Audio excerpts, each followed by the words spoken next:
Vamos a continuar con los conceptos vistos en el video anterior sobre el muestreo de semillas.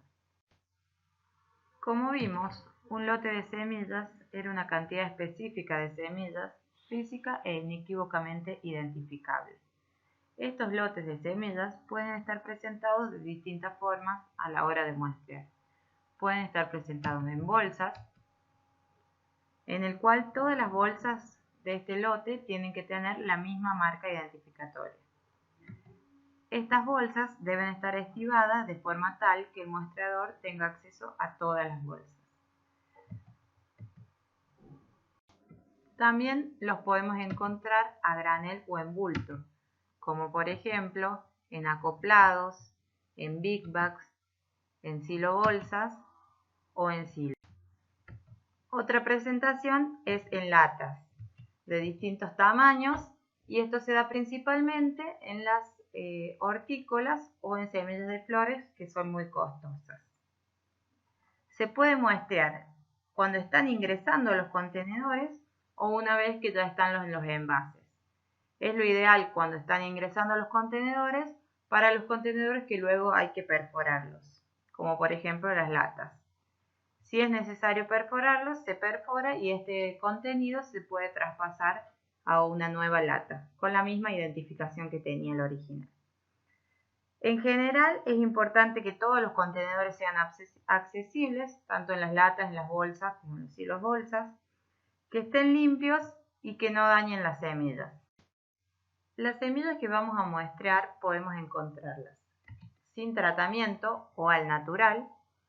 Podemos encontrar semillas tratadas o semillas recubiertas. En cuanto a las semillas tratadas, han sido objeto de la aplicación de un compuesto que incluye película de recubrimiento, polímeros, plaguicidas, fungicidas, productos biológicos, identificadores de colorantes y otros aditivos. También pueden haber sido objeto de la aplicación de un producto biológico, incluyendo microorganismos, un proceso incluyendo humedecimiento y secado, o una forma de energía que incluye calor, radiación, electricidad o magnetismo. En cualquiera de los casos, no presentan un cambio significativo de tamaño, forma o peso respecto a la semilla original. Las semillas recubiertas figuran en el capítulo 11 de las reglas ISTA y son semillas que están recubiertas con material de manera que no se puede identificar qué semilla es si no le quitamos ese material de cobertura. Este material de cobertura puede contener plaguicidas, fungicidas, productos biológicos, identificadores de colorantes y otros aditivos como inoculantes o promotores de crecimiento. Encontramos distintos tipos de semillas recubiertas, como por ejemplo las semillas pildoradas, las cuales son unidades más o menos esféricas que contienen en general una semilla, de la cual no podemos ver ni su tamaño ni su forma. Las semillas incrustadas, en este caso se mantiene más o menos la forma de la semilla sin un cambio considerable de su tamaño o peso. Las semillas granuladas son unidades más o menos cilíndricas que contienen en general más de una semilla por gránulo. Las semillas en cintas son tiras angostas de material, como papel u otro material degradable, con semillas espaciadas al azar en grupos o en una fila, como la fotito que vemos abajo. Y las semillas en ésteras son hojas anchas de material, como papel u otro material degradable, con semillas colocadas en hileras, en grupos o al azar a través de todas las hojas, en este caso. A la hora de muestrar tengo que tener en cuenta ciertos aspectos del lote, como ser el marcado o etiquetado, es decir, que todos los contenedores de un mismo lote tienen que tener la misma marca identificatoria, el mismo rótulo. Acá tenemos este productor que por un lado tiene una soja con su rótulo correspondiente y por el otro lado una bolsa sin rótulo, la famosa bolsa blanca, la cual es ilegal su venta. si bien el productor puede guardar semillas para uso propio, eso lo debe declarar y no puede vender, o sea, justamente es uso propio. Entonces, en esta semilla de bolsa blanca, yo no tengo garantía de nada, ni siquiera de qué producto tengo, qué calidad. Y si llego a tener problemas en la siembra, voy a tener mayor gasto de agroquímicos, de contratista, de la maquinaria. No solo eso, sino también en cuanto a los rendimientos, si pierdo el momento óptimo de la siembra. En cambio, en la semilla rotulada, si bien puedo llegar a tener un problema, tengo a quien reclamarle y está correctamente identificada. Este rótulo, de acuerdo a la ley 20.247, en el artículo 9, especifica que la semilla expuesta al público o entregada a usuarios a cualquier título deberá estar debidamente identificada, especificándose en el rótulo del envase como mínimo las siguientes indicaciones: el nombre y dirección del identificador de la semilla y su número de registro, nombre y dirección del comerciante expendedor de la semilla y su número de registro cuando no es el identificador, nombre común de la especie y el botánico para aquellas especies que se establezcan reglamentariamente, y si son dos o más especies se debe especificar que es una mezcla, hacer constar los nombres y el porcentaje de cada uno. Nombre del cultivar y pureza varietal del mismo, si correspondiere. En caso contrario, se indica como común. El porcentaje de pureza físico-botánica en peso cuando éste sea inferior a los valores establecidos.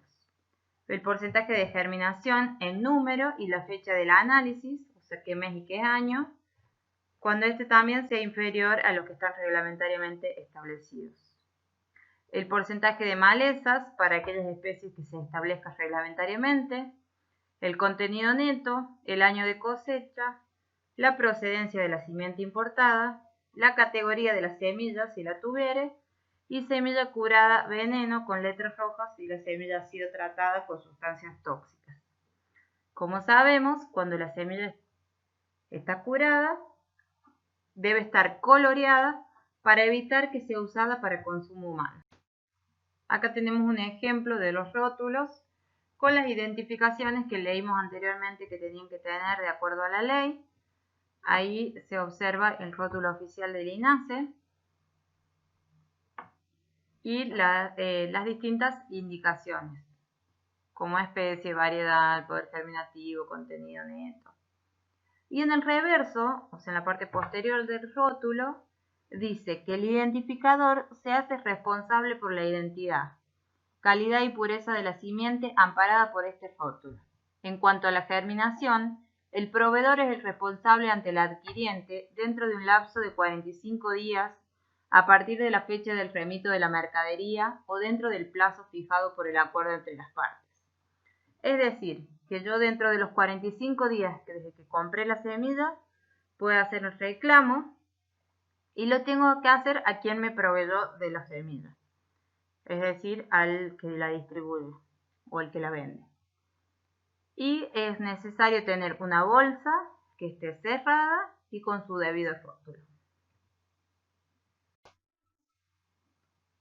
Acá tenemos los distintos rótulos en función de la categoría de la semilla. Si la semilla es original, básico de fundación, va un rótulo blanco.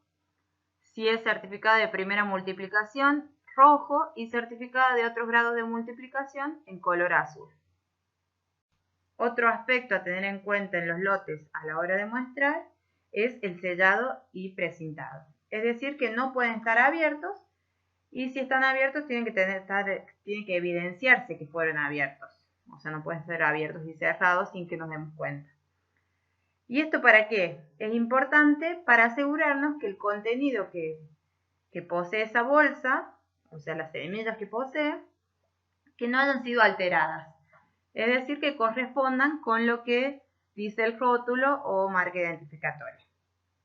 Y este sellado y precintado se puede utilizar tanto para los lotes como para las muestras.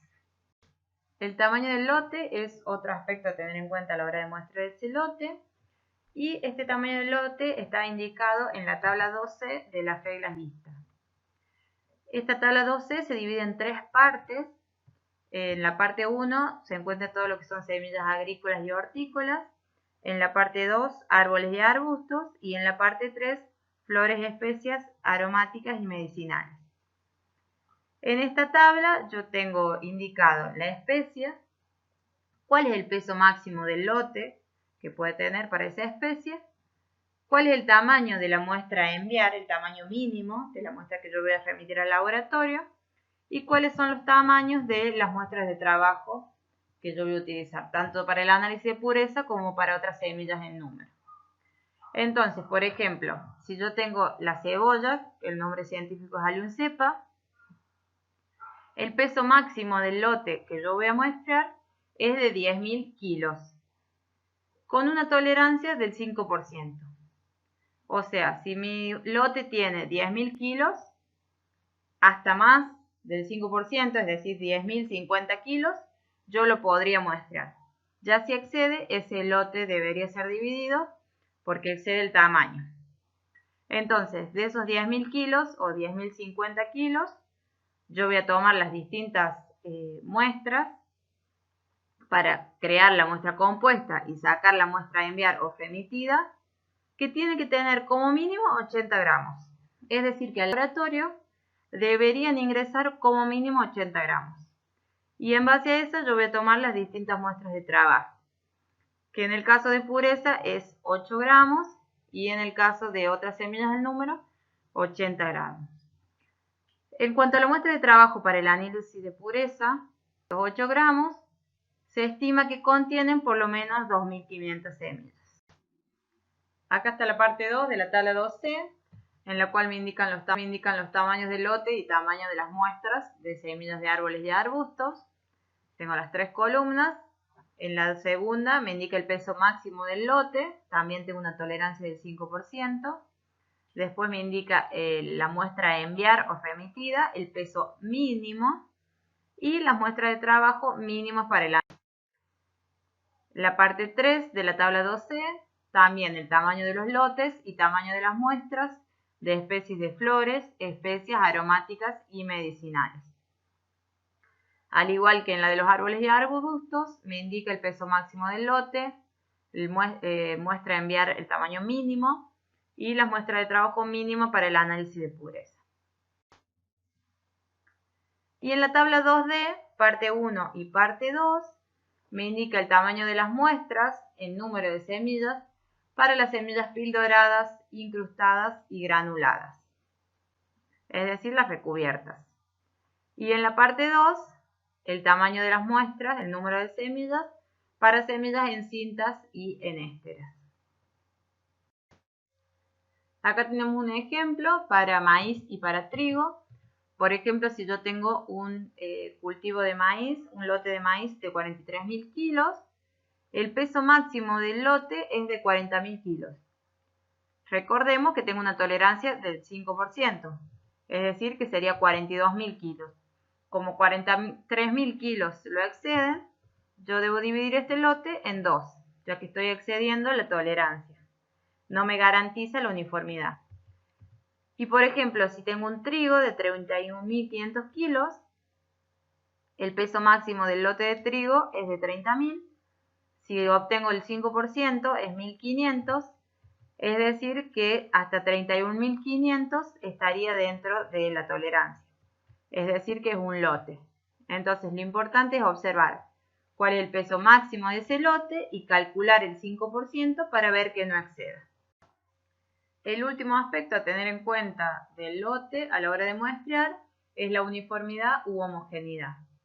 El lote de semillas debe ser tan uniforme como sea posible. Uniformidad en cuanto a la proporción, la variación y la distribución de los componentes.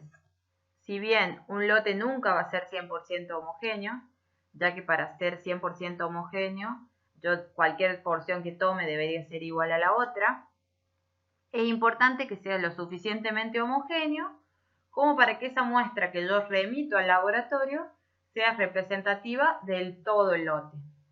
Y cuando yo estoy muestreando, si observo que ese lote no es homogéneo o es heterogéneo, lo que debo hacer es detener el muestreo. Y si existen dudas, hay un análisis, el análisis de heterogeneidad, para comprobar si el lote es heterogéneo o no. Entonces, los aspectos a tener en cuenta del lote son el marcado del etiquetado, sellado y precintado, el tamaño y la uniformidad u homogeneidad. Algunas causas de falta de uniformidad en un lote pueden ser problemas de segregación durante el embolsado. Cuando estoy clasificando la semilla, puede dividirse lo más liviano de lo más pesado. En general, lo más liviano va a la periferia y lo más pesado al centro. Mientras más movimiento de las semillas tengo, puedo llegar a tener más segregación. Después, cuando hay diferencias dentro del cultivo, como variación en madurez, peso, enfermedades, también puede ser que tengo distinta nutrición dentro de los distintos lotes que está la semilla. Al momento de la cosecha, también si se interrumpe por mal tiempo, si uso maquinaria distinta, puedo tener desuniformidad. También escasa uniformidad en la extracción, en el procesamiento y en el almacenaje de un cultivo. Cuando mezclo dos o más cultivos para formar un lote, también puedo tener desuniformidad. Por ejemplo, en las pasturas forrajeras megatérmicas, en algunos casos o en algunas ocasiones, se mezclan dos lotes cuando uno es muy malo y el otro es muy bueno para alcanzar el estándar para que pueda ser vendido. Entonces, si esa mezcla no es adecuada, puedo llegar a tener falta de uniformidad.